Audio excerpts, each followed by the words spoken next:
Hey everyone, thank you for such a great welcome back and a warm greeting. Tucson, and here is your recap of our October general meeting. Videos to follow. Tucson.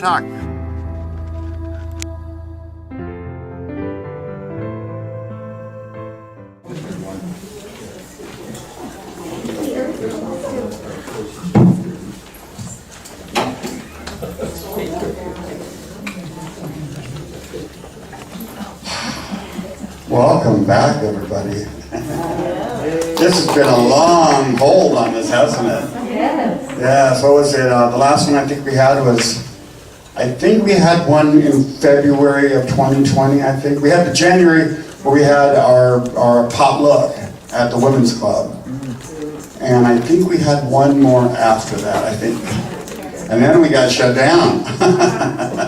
The police raided and everything. It just shut us down. But no, it's been a long time. And we have sadly lost a few people over the course of the last year and a half. Fortunately, I don't believe any were due to COVID, I don't believe. Unless anybody knows differently. I think there were just other reasons, but not COVID, I don't think, fortunately. But sadly, we did lose a few members. Lois Oldwood was, I think, the last one that I can remember. We lost Green Valley.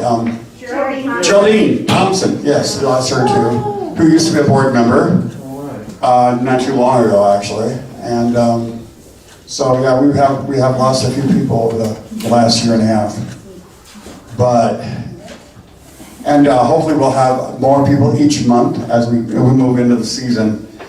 I want to apologize for canceling last month's. I had a little bit of an issue. But unfortunately, our presentation with the Decorah, Nordic Fest in Decorah, the first 1967 movie from it, and the 25th and so forth, and a word from our own past president, Gretchen Carew, and her rose modeling experiences with Nordic Fest. We will plan on doing that in a future one. We don't want to just say we're not going to do it, we'll just do it in the future. So it's not done, but we'll still do it. But that being said, I was quite sick a month ago. Actually, Ernie brought me to the hospital. It was a week before we were going to have our meeting. And I said, I can't be sick, I can't be sick. I got to get better. And I kept saying, it'll go away, it'll go away. I had severe diarrhea because I had salmonella poisoning, but I didn't know that at the time. So I kept saying, it'll be better, it'll go away, it'll go away. I can't be sick, I got a thing this weekday, Sunday, I can't miss it. So anyway, on Sunday, that was it. I don't remember much about that day, the day that we actually would have had our meeting. Ernie brought me to the ER at TMC and admitted me immediately. My blood pressure was 42/37, I think. Yeah, a little low. And Ernie, once they got me into the ER, Ernie saw he said the look of panic on their faces, trying to revive me and trying to get my blood pressure up. And one doctor started talking about having to do some surgery, and then he said, no, we have to rule that out. He would never make it through the surgery. So I don't remember that part. I do remember the surgery part. I remember that. So I go, whoa, but I don't remember reasons why or anything. And anyway, they had both my wrists slit open with trying to get fluids in, and that wasn't enough, so they made a big incision into my big artery in my neck, which I have still a little bump here from that. Trying to get more fluid. He said they pumped in, a gallon of fluid in a short period of time, trying to get my blood pressure. They worked on me for about an hour trying to get it up, and finally they did get it to rise. I got put in the ICU for about 5 days, and the first day I got in, my Dr. Lankala, who is the doctor, she coordinates all the other doctors, and she was always very full of humor. She had great jokes. She walked in. You do realize that you were about 6 to 12 hours from dying. And I did not know how serious it was or how serious it can be. But it got into my bloodstream, they said, and it started attacking all the organs in my body. I was in renal failure when they brought me in. I did not know that. But my kidneys had just shut down, so I was in complete renal failure. So for the first 4 or 5 days, the doctor goes, well, we still have some work to go on the kidneys. Then finally he said, your kidneys are back to normal. So I felt better. And that was after about 4 or 5 days. And it started to work on my body was just shutting down. And it basically was just shutting down. And they said after about 6 to 12 hours, I probably would not have, I would have been beyond the point of no return. They couldn't have done anything. So fortunately, I owe my life to that guy back there. So, and the doctors at TMC. So thank you, Ernie, for saving me. But I got home and I now have a PICC line from my arm that goes through my chest into an artery into my heart. And I take antibiotics twice a day for 6 weeks. I have 3.5 weeks to go. So not a lot of fun. And I had no idea this was all because of salmonella. I have no idea where we got it from. Pima County Health Department called Ernie. Where did you eat? Where did you have? You know, we don't. It could have been up to 12 days before. We don't know. And so I don't remember. The only thing I can remember is we had at Sam's on Monday, and at Sam's Club we each had one of those hot dogs with the soda, you know.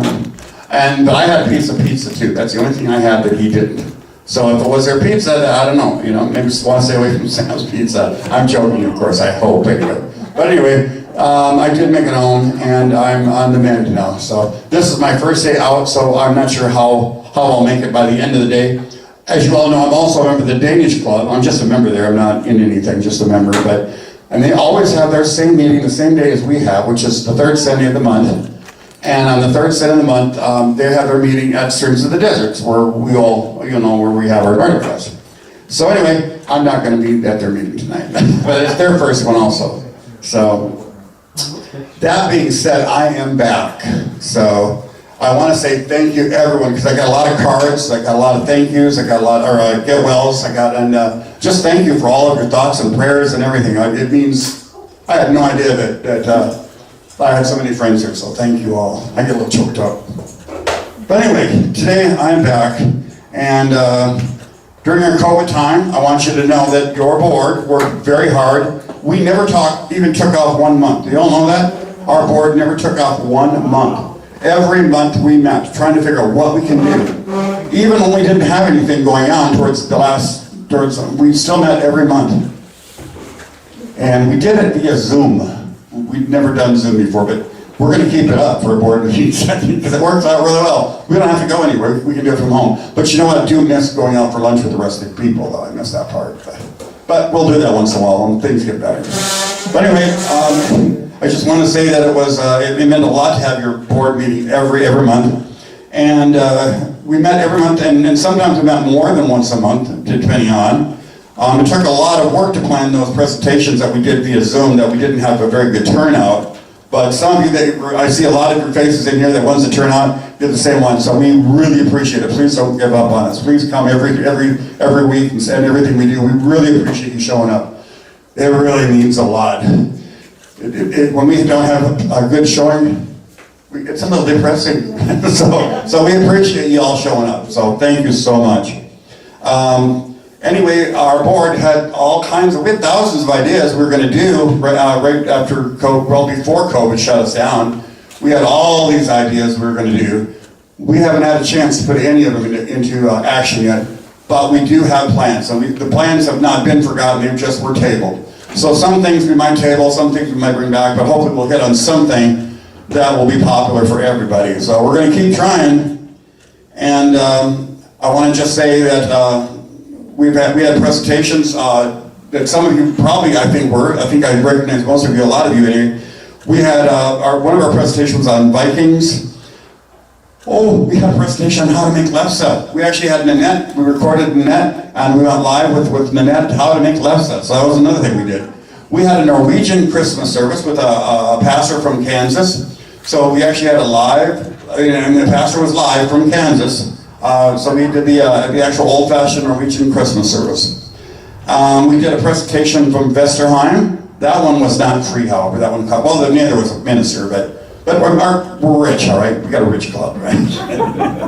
Anyway, we'll be okay. But Vesterheim, we did it, and the Vesterheim presentation, we didn't have a very good showing for that, And it is kind of sad because I think we gave a $200 donation, I think, to Vesterheim.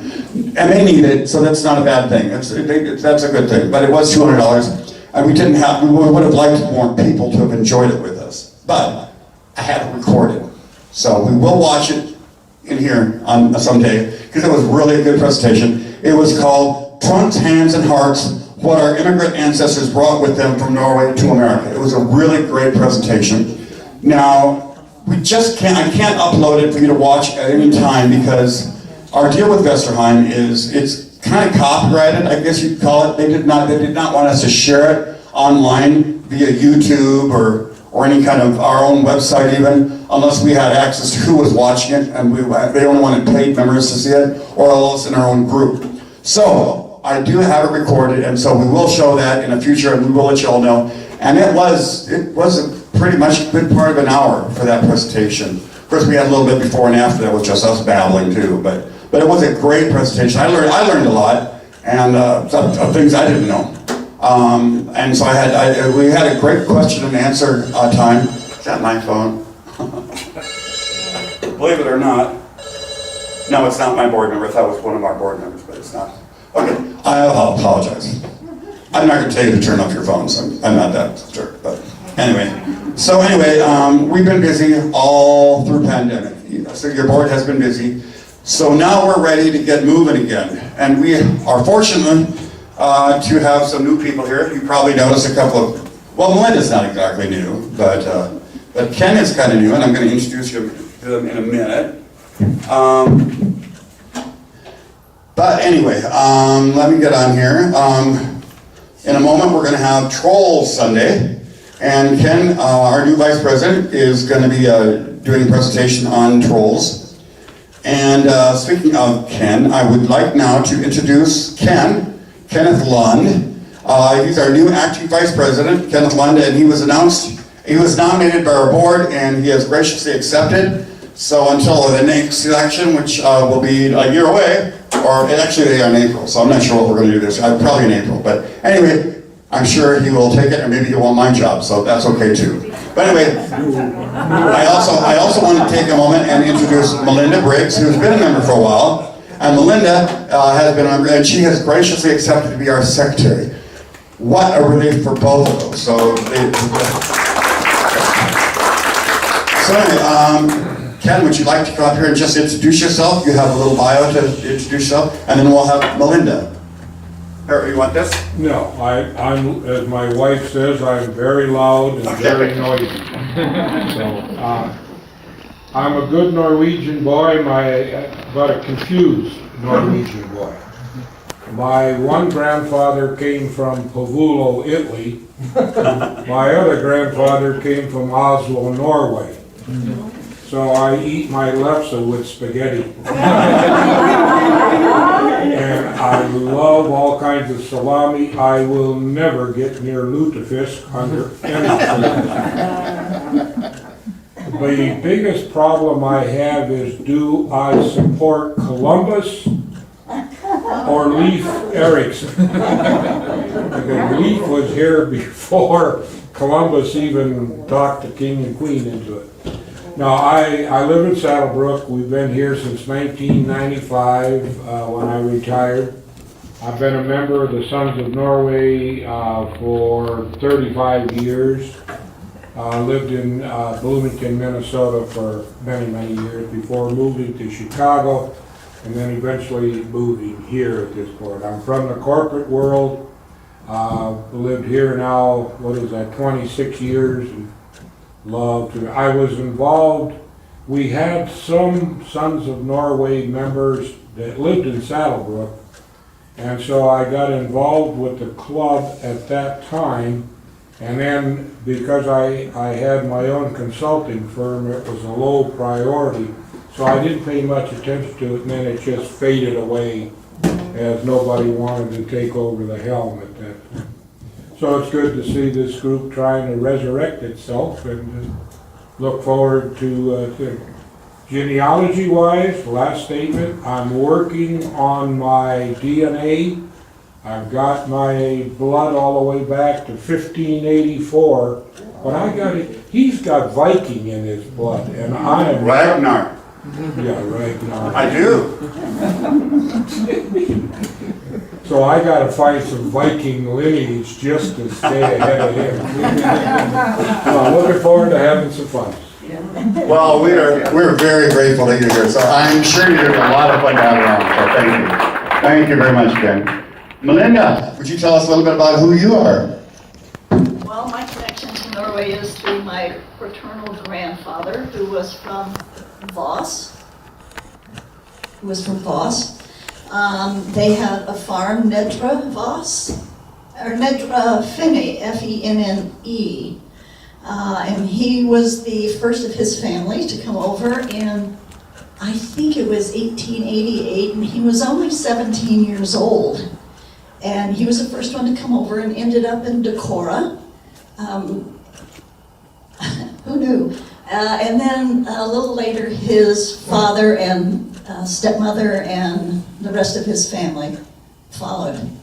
So I never got to know my grandfather because he died when my father was quite young. But I've always been interested in Norway since that time. And I do have a 3-ring binder on my bookshelf of my trip to Norway that for 2 years ago that didn't happen. So at some point, it's still on my bookshelf. It will come out. Hopefully I'll get to do that trip.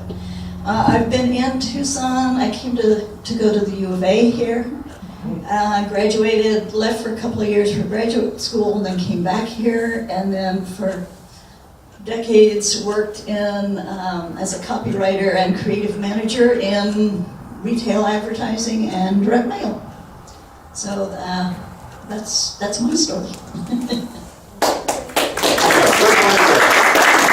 Thank you, Melinda. Well, I said, we are very grateful that you all took the positions you had. Just thank you, Tucson talk, so thank you again. But these aren't the only board members we have here tonight. We also have, like I said, we all worked all through the pandemic, and we're still here. We're still being your board members and still working for you. First, I want to thank our treasurer, Jerry Rocks, back there. And Jerry, would you mind, do you want the mic there? I'd like you to say a little bit about Carol, how she's doing. Carol just underwent surgery, so another board member and his wife. I'll try to speak up a little bit. Okay. Carol basically had a heart attack in May, spent all of June and first week in July between hospital and rehab. End of August discovered she had an aneurysm on her heart. Tuesday she had surgery, was supposed to be out in 2 days as far as out of ICU. She's still in ICU, still sedated. They describe her as a very sick lady, stable but very low. And so it's basically taking a day at a time and see how we go. There's a lot more to the story, but that's the short. Yeah, our prayers are with you and Carol, so we wish her a get well, speedy, so y'all gotta get back here quick, so. But you know, she has been at every board meeting we've had, even via Zoom, so good luck to Carol too, I'll tell you, what a trooper, so. Anyway, thank you. We also have a few other board members. We have John and Jean who are here tonight. John and Jean, where are you back there? Thank you so much. They've been the keepers of all the files and everything lately, so. And then the keepers of the flags and the name tags, so thank you for being here again. And they've been meeting our Zooms, even though they've been out of state and in Wisconsin, so we're glad you're back. We miss you, so. And we also have a past president, Roger Egan, who's still in Minnesota, but he'll be back, I think, by November 1st. So I think he's going to be leaving in the next couple weeks. Was dependent upon some things about Southwest Airlines. Something about Southwest Airlines, I'm not sure. But anyway, he plans on being back somewhere around November 1st. Also, we are very blessed to have Solveig Polanek back on our team. She's going to be doing our memberships again. Thank goodness, we missed her. She had everything. We know who the members were, and so we're going to be back on board with Solveig. And we're so great that she's going to be back. I believe she's out of town right now. Yeah, right. Okay. So I was right then. She is. Okay. So I believe she was out of town. So otherwise she would have been here today. Today, normally at our meetings, Solveig always does the current news from Norway. She's not here today, so we're going to have Melinda do it today. So, but anyway, and also we have I'm going to call her our musical director on our board, Erica Randall. She's not here today either, but anyway, that being said, your board's still working for you, and so I think they deserve a hand. Good job. All right, now, I think I hear Peer Ginter Askeladen calling, or, well, no, you know what, it must be Troll Sunday, and that means Ken, velkommen Ken. All right, Ken, it's your show now. I have to go to work? Sure turn. Come on. I took off my mask while I'm doing this, okay? So if you want to come up here and take off your mask when you're done, because it's too hard to talk. I'll leave this here. Do you need this? I don't know, leave it there. Oh, it's here. If I need it, if not, like I said. It's right there. If you need it.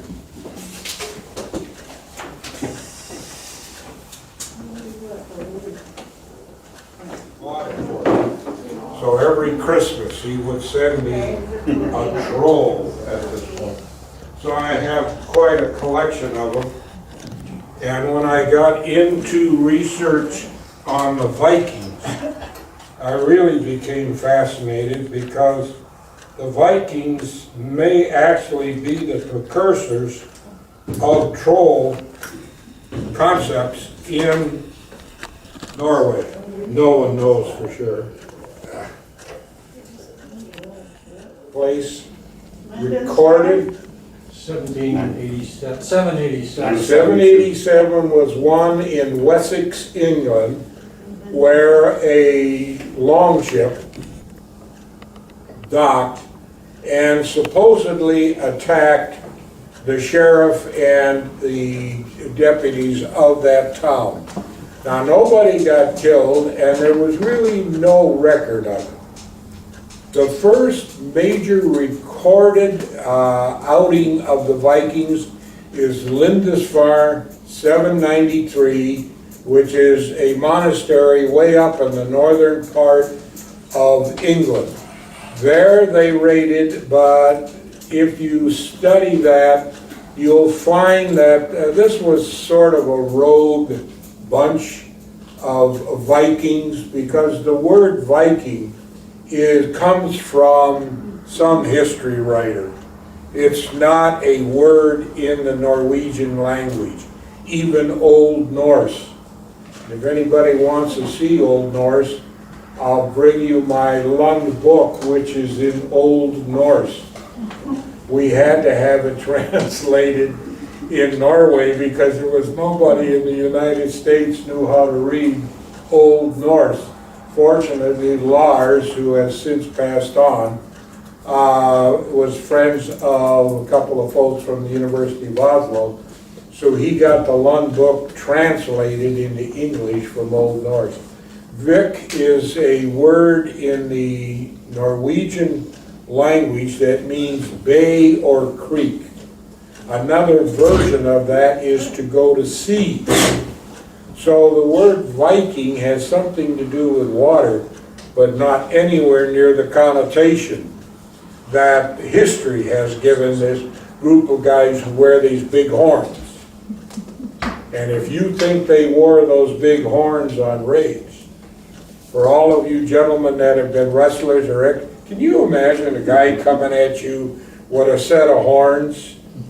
All you had to do was grab them and break his neck in about a flag at that point. So we can thank MGM, Hollywood, and a lot for our image of the Vikings.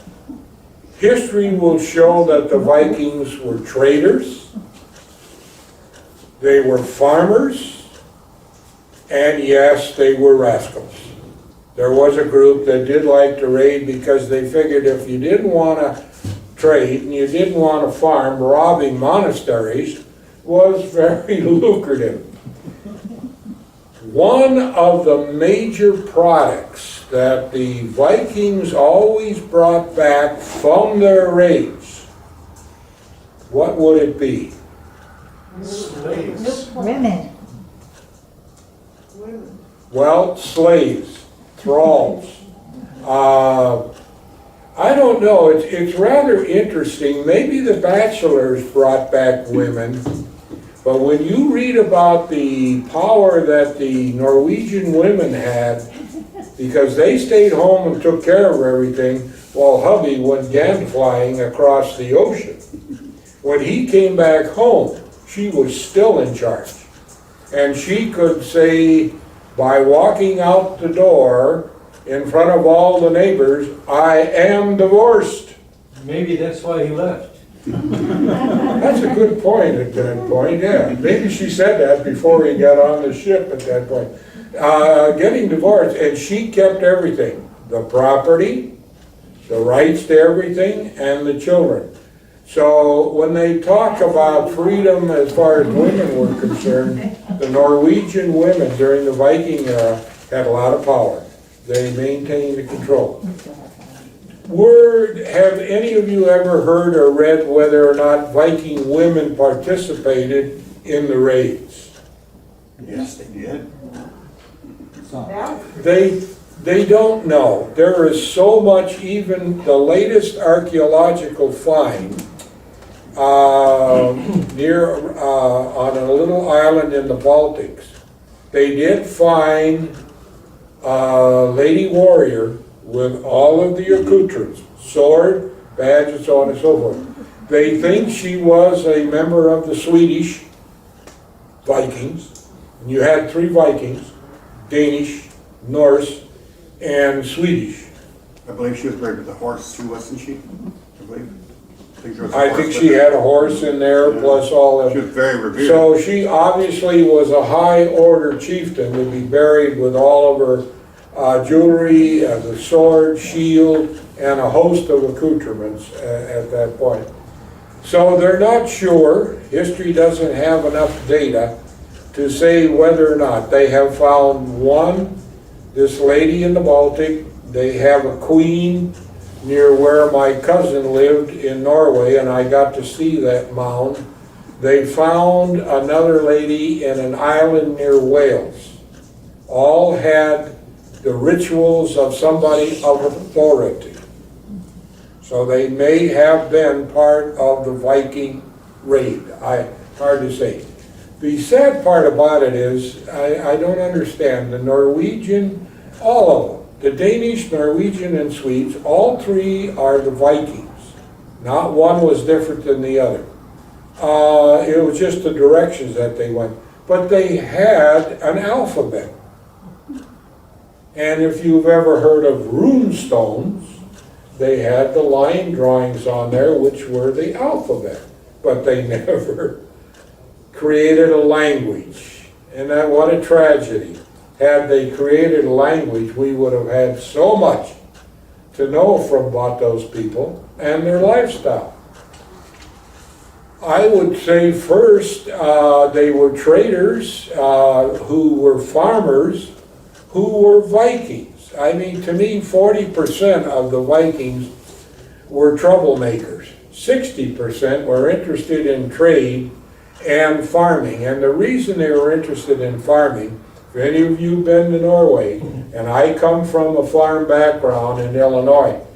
So when I was in Oslo with my cousin, he took me to meet the local county ag agent in the Fylke, which is the county Vestfold where my family came from, because my grandfather was on a farm as yours called Holten. And it was amazing because all we could talk about was cereal grains, not corn and soybean or alfalfa or vegetable crops like you have in Yuma. The end result was their organic matter, which ours in Illinois where I came from was 6 to 8%. They're lucky if they had 1 to 2%, almost the desert that we have here. Consequently, they couldn't feed themselves. So they think one of the instigators of the cause to go Viking was food, starvation. like the Irish and the potato famine and so on and so forth. My grandfather Leone came from Pavulo, Italy, because he saw people starving in the streets in the 1800s. So at age 17, he and his sister packed on a ship and headed for the United States. So if you go back to many of those in Europe and stuff, food production was a major issue with many nations, and that's why you had the exodus to here. If I say Dublin, you know exactly that's Ireland. I think you can say without any worry about being vilified, the Norse founded Dublin, period.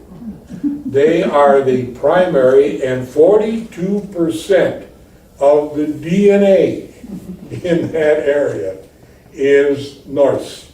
It's not Danish, not Swedish. Anybody want to guess what direction the Swedes went? Russia. Right. And who do you think gave Russia their name? The Swedes. So you talk about the impact that the Vikings left on this whole globe. It's unbelievable. If you go to the city of Kiev, who founded Kiev? The Swedes. The Varingers were the founders of it because they were invited over by the mayor of Kiev to come over and create some law and order in a totally mad state of affairs. They came, they settled, they opened up agriculture, and they started trade all the way down to the Mediterranean. Meanwhile, our Norskies, what were they doing? Well, they liked England, and then they found all these monasteries that the Romans and Greeks had brought up there, so they started to raid them. But when they got to Dublin, the Black Lagoon in Old Norse, they set up a naval port so they could bring their ships in and dock, and then do little raids up many of the rivers, which were quite shallow, and hit the monasteries, bring all the goodies back. The Irish ladies sort of like these blonde-haired, blue-eyed characters from Norseland over their rather rowdy Irishmen. So suddenly, it got to a point where they started to develop trade, and they showed the Irish how to trade with England, how to trade with Northern Europe, and so on. And the end result was that thing over a period of 100 years just became one major trading center and city. To say that, yes, they had some battles, and there are excavations of archaeological digs under the main streets of Dublin, and they had one here, they found, I think, some 30 Norse soldiers that had been killed and laid to rest. How, why, who knows at this point in time. But in the meantime, while the Norse are, and the Norse really didn't go into England, they did Northumberland, England. They never got down into the center. Who got into the center of England? The Danes? The Danes, the Danelaw. The Danelaw. If you look up in Google the word Danelaw, you will find that went from Northumbria all the way down through Essex, Wessex, and so on. The Danes pretty much controlled England at that point. The Norwegians did show up once in a while, and I don't want to say this too loudly. You're in a Norwegian club. I know, they get their butt kicked. So I hate to say that with the North in front of, he's a Dane at this point. But the point was the Danish pretty much controlled England. But as far as Ireland, as far as Wales, it was all Norse. They pretty much dominated it, settled it, and now the DNA studies indicate they left their trademark in those areas. Now, but what did the Norse actually settle, discover, and find? Going west in the Atlantic. Greenland, Iceland. Iceland, Greenland, Orkney, Shetland, Faroe.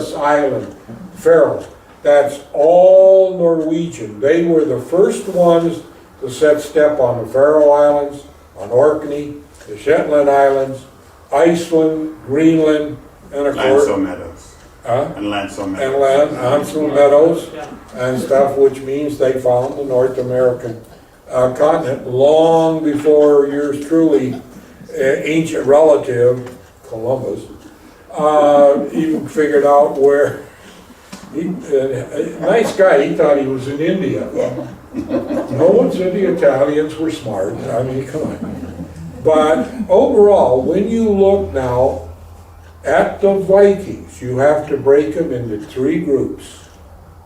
The Norwegians, who went across the Atlantic and pretty much are responsible for the settling of the Shetland Islands, Orkney, Faroe, Iceland, Greenland, and a chunk of America, not much, Elance Meadows at that point.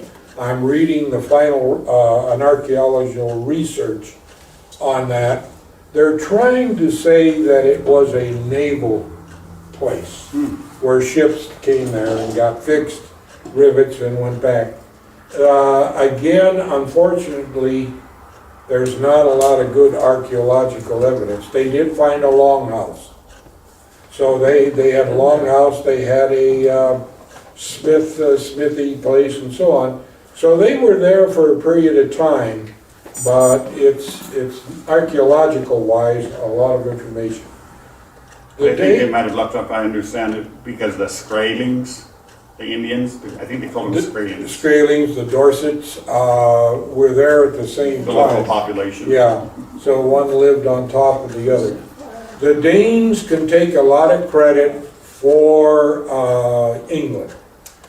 However, much of the words, and over 399 words, the word egg is Norse.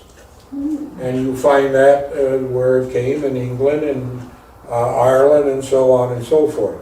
I wish I had the list, I could, you would be surprised at the number of English words that are Old Norse or derivatives of Norse, which were modified by the English to become the word egg today. And Bluetooth.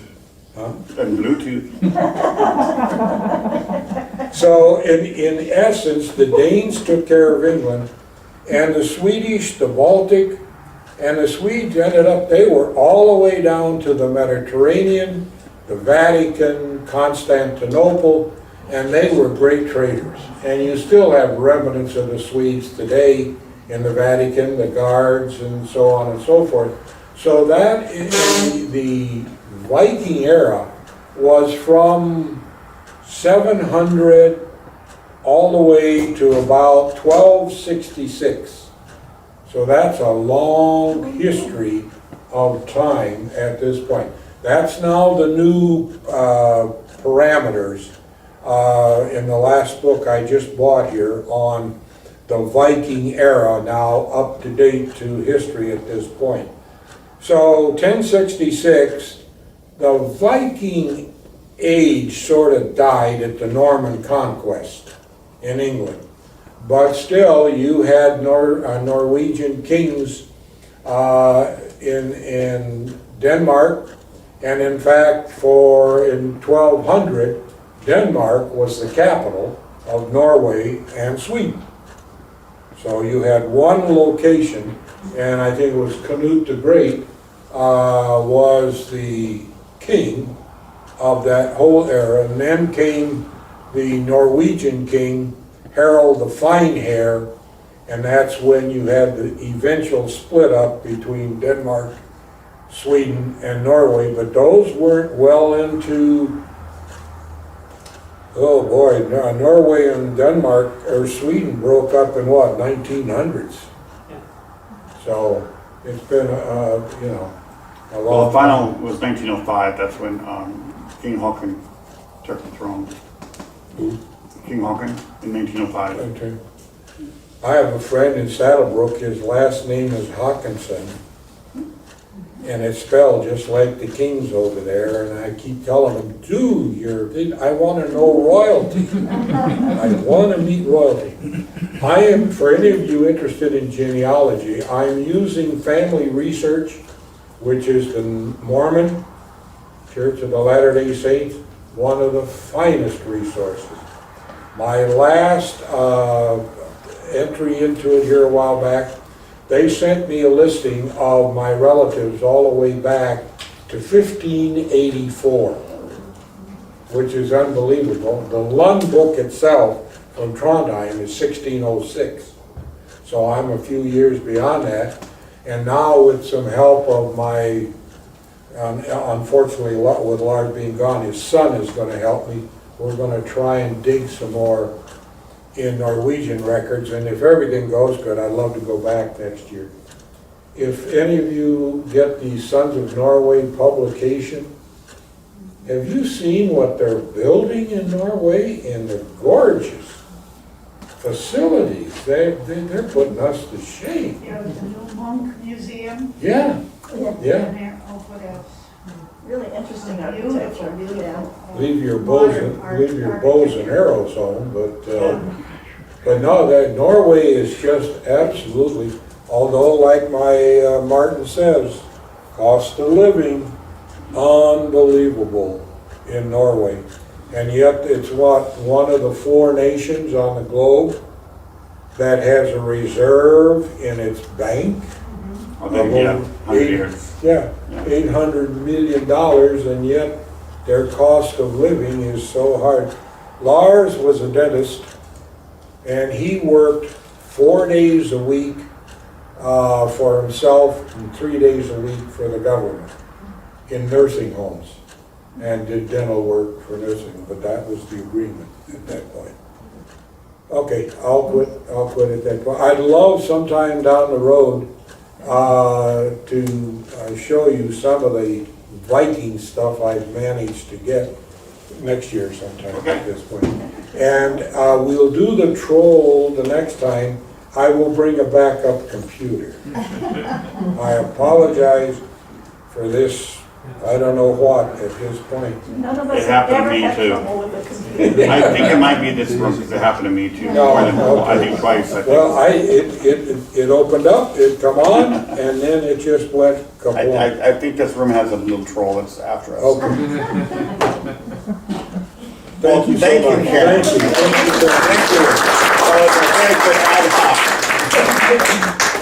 That was a very good ad hoc. Thank you very much. Ken, what was the name of the book you spoke of at the beginning? That you recommended? Oh, man, I just. That's all right, if it comes to mind. Yeah. For It's- trolls or Vikings? No, it was on the Vikings. On the Vikings. On the Vikings. Because the last chapter in it, I'm reading about the attack of the deuterium plant in northern Norway to stop Hitler from developing heavy water for the bomb at this point. I'll tell you what, I recommend that book to everybody. The opening is all about the latest on the Vikings, and it brings you up to me, 2021. Google it. Are you a member of our Facebook members? Are you on Facebook with us? I think so, yeah, I think so. Then Ken, maybe you can share that with us on our Facebook page. Well, I'm not on Facebook. Well, I can get you on there. Okay, I will send I'll show you, you. get it, I'll get it on there. It is well worth it, and Amazon has the book and so on. But it is, if you really want to come away with a very positive aspect about the Viking, I recommend this book. I'm sort of proud to say I'm a Viking. Well, thank you, Ken. All right, thank you. Considering that was all ad hoc, you did a very good job. Thank you. All right. Now, moving on, I want to take just a couple minutes and I want to just go around the room a little bit. I want to know how we can be better, how we can be a better Norse in Tucson. Oh, your paper. Our secretary here needs to get busy.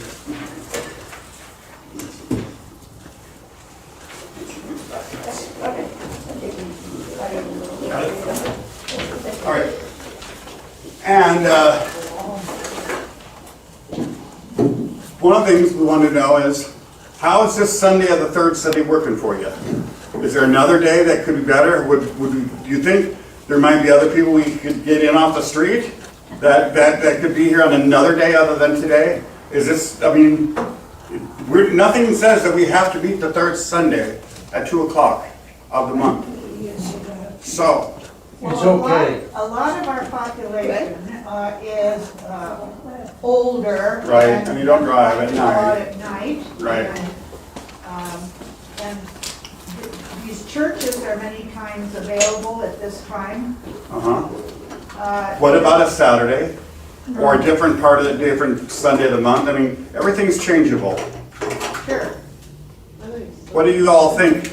This needs to be a group conversation here, so, it's, The third Yes, Sunday is Dr. okay. The third Sunday's fine. I wouldn't mind a second Sunday or something like that. okay, so you're flexible? Yeah. Okay, Actually, you know, in the past, the third Sunday has very often conflicted with True Concord concerts. that right, I've heard that. And I've heard that the third Sunday is like popular for a lot of clubs and a lot of things. So, maybe a second one of the things I'm asking, I know the Danish Club is always the third Sunday. Fortunately, they don't meet till 5, but it is a long day. But yeah, so one of the reasons I'm asking, I'm wondering, what about a Saturday afternoon? Would that No, not good or no. too much competition? I think Sunday works really well. 'Cause Okay. Saturdays are just busy days for everybody. So I think Yeah. Sundays are a good time. And evenings would be okay too, but I know that conflicts with driving at night. So Right. I would suggest staying with Sundays. Right. Now, The second, I'm being older too, and I know that I prefer driving during the day. I can get around at night. Would that really impact our group, do you think? We would not want to do that if that Yes. would impact us, so. yeah, So we will stick with an afternoon. I would suggest maybe thinking about the second Sunday. A lot of concerts are on third Sunday and, Yeah. And the True Concord's concerts are only, are on Sunday afternoon. Right. Others are always at night. Yeah, And, yeah, I have those concert tickets, which I would Right. like to that. well, That's important. just because of November and December being the holidays, our board has already decided to move to the second Sunday of November for our general meeting, rather than the third, which would be very close to the holiday Thanksgiving. So it'll be November 14th in November. Our board has already decided that. I'm not sure about December, but more than likely that same thing will happen in December. And we really would like to have a really good, we're Norwegian, we celebrate Christmas, jul, you know. We really would like to have a really big Christmas party. What do you guys think would draw in people to come in and have a big party with us? What could we do? Would it be a potluck? Food always does, yeah? Food. Yeah? Free aquavit. Yes. We might be able to do that, we've done that. We did that at a banquet, we had akavit. Yes, we did, I remember that. Yes, we have served aquavit here. Here, yeah. What you got back there? What you got? Way back, Do you need that, do you need this? no, way back in the old days, when we first met, for the Christmas meeting, we had a church service, a Norwegian yeah. Christmas service. And I have really missed that, so I really enjoyed the So you came to our December one that we had on Zoom. The That Zoom was one, yes, I wonderful. enjoyed that. It was like the times. Yes, Gretchen remembers the days when we had the live service, and I forget what the church it was at, It though. rotated, Which church? it rotated. Yeah, it did, didn't it? Yeah, I can remember it at Saviors. St. Brady Lutheran, I can remember having it at But you had like 100 and some people show up too, wasn't there? Wasn't it like 125? The club was bigger than those. I know they had a large, I mean, you filled the church almost, didn't you? Yes, and then there was the party afterwards, Yeah, with the dancing around the tree and so on. yeah, right. Well, do you think we can pull it off? I don't know, do we still have people who can, like, read the gospel in Norwegian? So like. Well, you know, last year, I'm sure to have relation with this pastor, and he has done the Norwegian church service, and he speaks fluent Norwegian. And he did our church service last year. I'm sure Tell related to him. And he's in Kansas, and he probably could do it again, but I don't know. Well, if our club wanted to fly him out here, he probably would do that. But I don't know of any local Lutheran ministers, or even retired for that matter, who speak Norwegian in Tucson. So I don't know who would do it for us. Anna Maria Nelson's son once did the service. But It would be wonderful if we could pull off something like that, I don't know but if we could get him back here now that Anna Maria's not here anymore. They'd be busy then. Yeah, he's a pastor of a church. Yes, what was that, all that? he's a pastor of He's his still own a church. pastor with. Oh, really? And he speaks Norwegian, and Oh, yeah. who knows him fairly well enough to approach him? Anybody? Minnesota, isn't he? No, he's in California. Oh, he's in California. So we'd have to fly him here or something.